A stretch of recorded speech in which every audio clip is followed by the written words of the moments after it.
सुस्वागतम. मी आहे रुचिता आणि आज आपण बनवणार आहोत अरबीची भाजी. आमच्याकडे याला घुया असं म्हटलं जातं. आता ही कंद मातीत असल्यामुळे याला थोडी माती वगैरे चिकटलेली असते. सो एकदा पाण्याने स्वच्छ असं धुवून घेते. बघू शकता कसं काळवंटलेलं पाणी आहे, त्याला आपण धुवून घेतलं, ती माती सगळी निघून जाते थोडी. त्यानंतर आपण याच्यामध्ये थोडं अंदाजाचं पाणी घालून कुकरच्या 2 शिट्ट्या काढून घ्यायच्या. फ्रेश अरबी असेल शेतातून लगेच काढलेली तर तिला थोडा वेळ लागतो आणि गळ्यात थोडी खवखवते सुद्धा ती. ही बरेच दिवस झाले काढून झालेली आहे, वाढलेली आहे छान. तो 2 शिट्ट्यामध्ये ही व्यवस्थित शिजून जाईल. आता भाजीसाठी लागणारा मसाला इथे तयार करून घेते मी.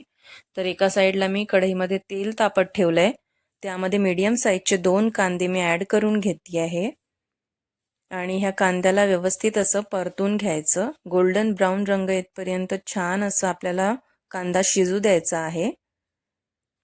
हा मसाला ग्रेव्हीला थोडा घट्ट करायसाठी असतो.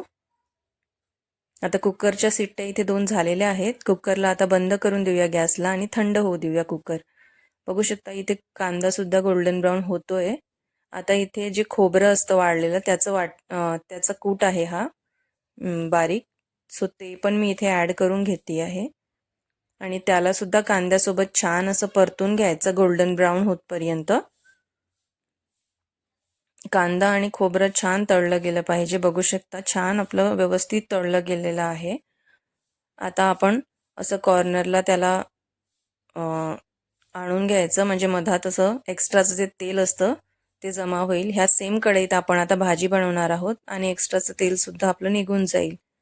आता हा मसाला सुद्धा थंड झालेला आहे. मिक्सरच्या भांड्यामध्ये टाकून घेऊया आणि बारीक अशी याची पेस्ट बनवून घ्यायची. आवश्यकतेनुसार पाणी घालून बारीक पेस्ट करून घ्यायचं तयार. थोडेसे धने टाकले आहेत मी आता. इकडे आपलं कुकर सुद्धा थंड झालेलं आहे आणि आपली अरबी जी आहे ती व्यवस्थित अशी शिजली गेलेली आहे, हे बघू शकता. आणि हे वाटण तयार केलेलं जे आपण कांद्याचं आणि खोबऱ्याचं आणि अरबी आपण आता पाण्यातून काढून घेतली आहे. आता हिचं साल काढून घेऊया. ही अशी चिकट असते, साल काढताना थोडं चिपचिप वाटतं आणि बऱ्याच लोकांना बहुतेक चिकटपणामुळे ही भाजी आवडत नाही. सो आता मी इथे ह्या अरबीला व्यवस्थित काढून घेते साल. आणि तुम्हाला वाटलं तर तुम्ही साईज छोटे छोटेच आहेत, सेम असेच तळून घेऊ शकता. मी थोडं मोठं वाटतंय म्हणून याला 2 पार्टमध्ये डिवाइड करते. असं व्यवस्थित साल काढून घ्यायचं आणि याला तेलात तळून घेतलं की त्याचा जो चिकटपणा असतो तो निघून जातो. आपण सेम जसं पनीर तळतो तसंच तळून घ्यायचं याला, म्हणजे चिपचिप नाही वाटत भाजी.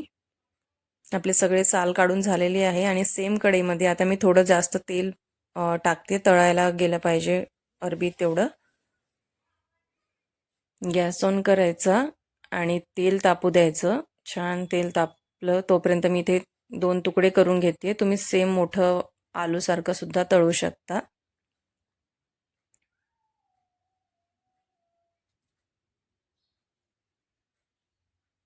तेल तापलेलं आहे. आता इथे सगळी जी अरबी आहे ती टाकून घ्यायची.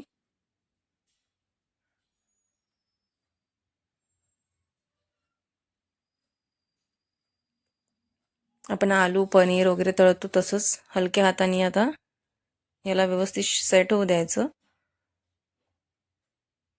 आता इथे टोमॅटो आहे, जो मी अद्रकची जी किसणी असते, अद्रक किसणी आपण चहामध्ये अद्रक टाकतो त्यानीच किसून घेते. मला ते जे वाटण आपण मिक्सरमध्ये टोमॅटो प्युरी बनवतो ना, त्याचा टेस्ट थोडा वेगळा वाटतो. माझी मम्मी या प्रकारे किसणीनीच किसते, म्हणजे ते एक्स्ट्राचं जे साल असतं टोमॅटोचं ते सुद्धा निघून जातं आणि व्यवस्थित आपल्याला असं ज्यूस टोमॅटोचा मिळतो, पल्प जो असतो. बघू शकता ही अशी आपण वाटून घेतलेले जे टोमॅटो आहेत किसलेले ते आहे. आता आपलं जे अरबी आहे त्याला गोल्डन ब्राऊन रंग आलेला आहे, व्यवस्थित असं तळलं गेलं आहे. थोड्या वेळ अजून तळून घेऊया. सगळे इव्हनली असे तळले गेले पाहिजे. छान असे क्रिस्पी आलूसारखं वाटतं हे. आता बघू शकता सगळे व्यवस्थित गोल्डन ब्राऊन झालेले आहे. आता आपण हे काढून घेऊया. एका प्लेटमध्ये.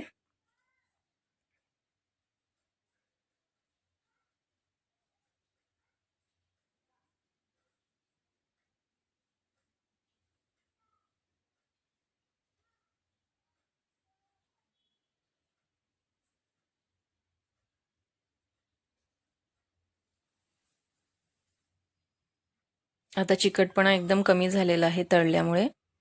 आता सेम कढईमध्ये एक्स्ट्राचं तेल असेल तर काढून घ्यायचं आणि भाजीपुरतं तेल ठेवून मोहरी टाकली आहे. मोहरीला छान तडतडू द्यायचं. त्यानंतर जिरे टाकायचे. थोडीशी मेथी होती ती टाकली आहे. हे आलं लसणाचं पेस्ट आहे जे मी आधी करून ठेवलेलं होतं ते ॲड करत आहे. त्याच्यानंतर आपण कांदा आणि खोबऱ्याचं जे वाटण केलं आहे ते टाकायचं. व्यवस्थित असं मिक्स करून घ्यायचं आणि तेल सुटतपर्यंत छान आपला मसाला शिजला गेला आहे. त्याच्यानंतर हळद टाकते. चवीपुरतं लाल तिखट टाकायचं जसं तिखट तुम्हाला आवडतं. त्यानंतर इथे चवीपुरतं मीठ टाकून घ्यायचं आणि सगळं हे व्यवस्थित असं मिक्स करून घ्यायचं. आता इथे थोडा मी गरम मसाला घातलाय. तुम्ही भाजीमध्ये जो मसाला वापरत असाल तो तुम्ही टाकू शकता. हिंग मी थोडं लेट टाकलंय,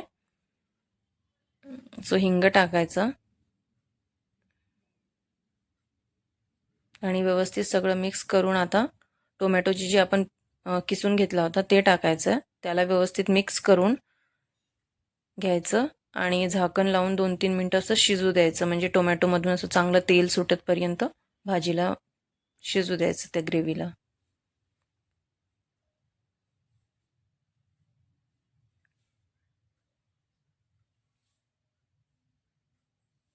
बघू शकता तेल चांगलं सुटलेलं आहे आणि छान आपली ग्रेव्ही शिजली गेलेली आहे. आता याला एकदम व्यवस्थित मिक्स करून आपण तळून घेतलेले जी अरबी आहे ती याच्यामध्ये ॲड करायची आणि हलक्या हाताने एकदम त्याला कोट करून घ्यायचं मसाल्याला सगळ्या अरबीला. आणि आता आपण झाकण लावून याला 2-3 मिनिटं असंच शिजू देऊया. 2-3 मिनिटानंतर एकदा परत आपण असं त्याला मिक्स करून घ्यायचं हलक्या हाताने.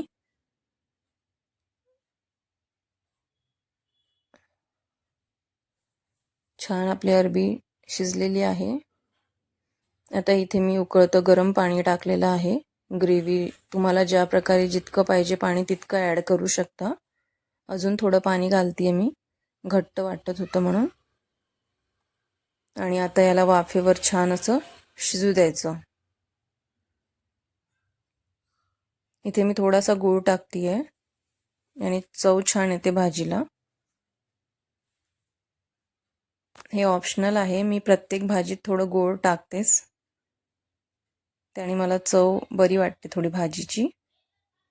आता याला उकळी येतपर्यंत एक उकळी काढून घ्यायची, छान शिजू द्यायचं. अरबी शिजलेली असते म्हणून तेवढा वेळ लागत नाही भाजी शिजायला. आपण ते पाणी ॲड केलंय त्याला थोडंसं एक उकळी काढून घ्यायची आणि कोथिंबीर टाकून छान असं गार्निश करून घ्यायचं. गरमागरम पोळीसोबत खूप टेस्टी वाटतं भाजी.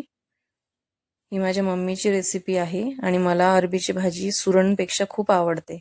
सो तुम्हाला नक्की कशी वाटली ही रेसिपी ते मला कमेंट थ्रू कळवा.